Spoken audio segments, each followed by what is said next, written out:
ಆಂಧ್ರ ಪ್ರದೇಶದ ಅಲ್ಲಿ ಏನು ಇವತ್ತು ಮೊನ್ನೆ ನಡೆದಿರುವಂಥ ಘಟನೆ ಏನಿದೆ, ಒಬ್ಬ ಫೋಟೋ ಜರ್ನಲಿಸ್ಟ್ ಮೇಲೆ ಆಗಿರುವಂಥ ಹಲ್ಲೆಯನ್ನು ನಾವು ಬಳ್ಳಾರಿ ಜಿಲ್ಲೆಯ ಎಲ್ಲ ಪತ್ರಕರ್ತರು ಖಂಡಿಸ್ತೇವೆ. ಏನಂತ ಹೇಳಿದ್ರೆ, ಇವತ್ತು ಇಡೀ ದೇಶದಲ್ಲಿ ಕೂಡ ಈ ರೀತಿಯ ಪತ್ರಕರ್ತರ ಮೇಲೆ, ಫೋಟೋ ಜರ್ನಲಿಸ್ಟ್ಗಳ ಮೇಲೆ, ವಿಡಿಯೋ ಜರ್ನಲಿಸ್ಟ್ಗಳ ಮೇಲೆ ಹಲ್ಲೆಗಳು ನಿರಂತರವಾಗಿ ನಡೀತಾ ಇದ್ದಾವೆ.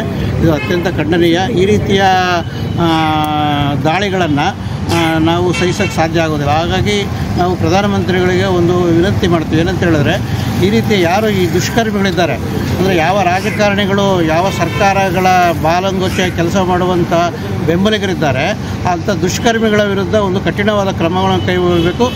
ಅದೇ ರೀತಿಯಾಗಿ ಪತ್ರಕರ್ತರು, ಫೋಟೋ ಜರ್ನಲಿಸ್ಟ್ಗಳು, ವಿಡಿಯೋ ಜರ್ನಲಿಸ್ಟ್ಗಳ ರಕ್ಷಣೆಗಾಗಿ ಒಂದು ವಿಶೇಷ ಕಾಯ್ದೆಯನ್ನು ಕೂಡ ಕೇಂದ್ರ ಸರ್ಕಾರ ರಚನೆ ಮಾಡಬೇಕು ಅಂತೇಳಿ ನಾವು ಒತ್ತಾಯ ಮಾಡ್ತೀವಿ. ಈ ಘಟನೆಯನ್ನು ಖಂಡಿಸಿ ಇವತ್ತು ನಾವೆಲ್ಲರೂ ಜಿಲ್ಲಾಡಳಿತದ ಮೂಲಕ ಪ್ರಧಾನಮಂತ್ರಿಗಳಿಗೆ ಮನವಿ ಪತ್ರವನ್ನು ಕಳಿಸಿದ್ದೀವಿ. ಬಳ್ಳಾರಿಯ ನಿರಂತರ ಸುದ್ದಿಗಾಗಿ ಬಳ್ಳಾರಿ ಬೆಳಗಾಯಿತು ಚಾನೆಲ್ನ ಸಬ್ಸ್ಕ್ರೈಬ್ ಮಾಡಿ ಹಾಗೂ ಬೆಲ್ ಐಕಾನ್ ಒತ್ತಿ.